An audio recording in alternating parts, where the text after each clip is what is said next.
বন্ধুরা, স্ক্রিনে আপনারা দেখতে পাচ্ছেন ইকোনমিক্স টাইম এবং নবভারত টাইমস একটা আর্টিকেল ছেপেছে, যেখানে পরিষ্কার বলা হয়েছে ভারত চীন সীমানা লাদাখ রিজিয়নে 22 থেকে 24টা চীনা ফাইটার জেটকে পেট্রোলিং করতে দেখা গেছে। আর সেগুলো না শুধু সেখানে প্রতিদিন পেট্রোলিং করছে, বরং এটাও বলা হচ্ছে ওখানে চীনা বায়ুসেনার প্র্যাকটিসও চলছে। আর ভারতের জন্য এটা ভীষণই বড় ওয়ার্নিং সিগন্যালও, কারণ গত এক সপ্তাহে চীনের তরফ থেকে যে মুভমেন্ট দেখা গেছে সেটা ভারতের জন্য একরকম অ্যালার্মিং সিচুয়েশন হয়ে উঠেছে। কারণ এই ধরনের মুভমেন্টই গালওয়ান ঘাটির ঘটনার আগে চীনের তরফ থেকে হয়েছিল। তাহলে কি চীন আবারও পুনরায় গালওয়ানকে দখল করার চেষ্টা করছে, নাকি ভারতের বিরুদ্ধে চীনের অন্য কোনো প্ল্যান রয়েছে? সবকিছু আজকের ভিডিওতে বিস্তারিত বলবো, তাই শেষ অবধি সঙ্গে থাকুন। চীন এখন তার ওই প্ল্যানকে অ্যাক্টিভ করতে চলেছে, যেটা তারা 1 বছর আগে করেছিল। কি ছিল সেই প্ল্যান? নিজের প্রতিবেশীদের জ্বালানো। ওই সময়ে চীনের ওপর করোনার ভীষণই প্রেসার ছিল, সবাই চীনকে দোষী বলছিল। তাই সেক্ষেত্রে চীন দক্ষিণ চীন সাগরে যত দেশ রয়েছে সেখানে অনুপ্রবেশ করা শুরু করে দেয়। তাইওয়ানে অনুপ্রবেশ করে, জাপানের সাথে লাগে। ভারতের সাথে গালওয়ানে এত বড় ক্ল্যাশ হয়ে গেছিল, আর তারপর যে কন্ডিশন দাঁড়ায় সেটা আরো খারাপ হয়ে যায়। মানে যদি আপনি দেখেন, চীন মোটামুটি তার সমস্ত প্রতিবেশীদের সাথে যুদ্ধের মতো সিচুয়েশন ক্রিয়েট করে। কেন? কারণ চীন চেয়েছিল দুনিয়ার নজর করোনার থেকে সরে এই বিষয়গুলোর ওপর আসুক, যাতে দুনিয়া জুড়ে চীনের বদনাম কিছুটা কমে। কিন্তু আপনি এখন বলতেই পারেন, তাহলে আজ চীনের এরকমটা করার প্রয়োজন কেন পড়ছে? এর কারণও করোনার সাথেই জুড়ে আছে। আসলে আজ থেকে প্রায় 1 সপ্তাহ আগে আমেরিকার রাষ্ট্রপতি জো বাইডেন তাদের যে ইন্টেলিজেন্স এজেন্সি রয়েছে, মানে আমেরিকার যে গোয়েন্দা সংস্থা রয়েছে CIA, তাদের একটা দায়িত্ব দেয় যে আপনারা 90 দিনের মধ্যে আমাদের সমস্ত প্রমাণ সহ রিপোর্ট দিন যে করোনার উৎপত্তি আসলে কোথা থেকে হয়েছে। করোনার এই ভ্যারিয়েন্ট কি প্রাকৃতিক, নাকি এটাকে ল্যাবে বানানো হয়েছে?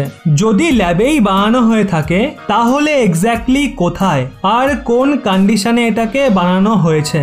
এই সমস্ত কিছুই 90 দিনের মধ্যে আমেরিকার গোয়েন্দা সংস্থাকে দুনিয়ার সামনে পেশ করতে হবে। সেক্ষেত্রে এর মাঝে বিভিন্ন যে থিওরি রয়েছে, স্টাডি রয়েছে, সেগুলো পরিষ্কার বলছে এই যে করোনা ভ্যারিয়েন্ট দুনিয়াকে রসাতলে পাঠিয়েছে, তার উৎপত্তি উহান ল্যাব থেকেই হয়েছে। তাই সেক্ষেত্রে চীন আবারও পুনরায় দুনিয়ার নজর করোনার থেকে সরানোর জন্য নিজের মোটামুটি সমস্ত প্রতিবেশীদের সাথে যুদ্ধের মতো মহল তৈরির প্রস্তুতি শুরু করে ফেলেছে। আর এই কথাটা আপনাদের 1-1.5 সপ্তাহ আগেই বলেছিলাম যে চীন এরকম কিছু নিশ্চয়ই করবে। সদ্যই চীন তাইওয়ানের মধ্যে তার যুদ্ধবিমান ঢুকিয়ে দেয়, তারপর মালয়েশিয়ার মধ্যে ঢুকিয়ে দেয়, আর এখন আবার ভারতকে উস্কানোর চেষ্টায় রয়েছে। আর এর জন্য এখন ভারতের ওপর বড় দায়িত্ব রয়েছে ভারতীয় সীমার মধ্যে চীনকে যেন কোনোভাবেই অনুপ্রবেশ করতে না দেয়, একদম কড়া নজরদারি চালায়।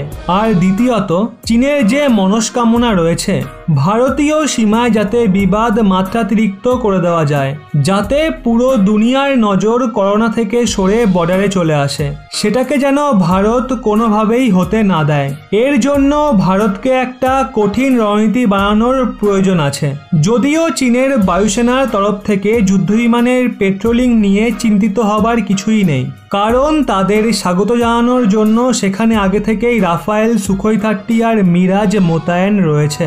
ওগুলোকে এরাই সামলে নেবে। আর আপনারা তো জানেনই চীনের যুদ্ধবিমানের ইঞ্জিন ঠিক কতটা উন্নত মানের।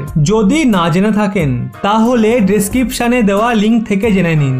চীনের কপি করা যুদ্ধবিমান এতটাই উন্নত মানের যে 5-10 বছরের মধ্যেই ভেঙে চুরে পড়ে। তাই এগুলো নিয়ে বিশেষ চিন্তার কিছু নেই। ভারতকে শুধু চীনের মনস্কামনাকে পূরণ করতে দেওয়া যাবে না। ওদিকে তো আরো একটা বড় খবর বেরিয়েছে চীনের আর্মিদের নিয়ে। এলএসিতে চীনের 90% সেনারই নাকি হাল টাইট হয়ে গেছে, যার জন্য তাদেরকে তড়িঘড়ি সেখান থেকে সরাতে হয়েছে।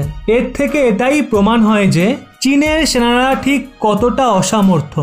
নিজেদের সেনাদের বীরত্ব দেখানো চীনের প্রোপাগান্ডা ভিডিওর সাথে বাস্তবের কোনো কিছুরই মিল নেই। এই বিষয়ে আপনাদের মতামত অবশ্যই নিচে কমেন্টে জানান। আপনাদের কি মনে হয়, চীনের সেনারা কি আদৌ ভারতীয় সেনার থেকে অধিক দক্ষ? অবশ্যই কমেন্টে জানান। ভিডিওটি পারলে প্রত্যেককে শেয়ার করুন।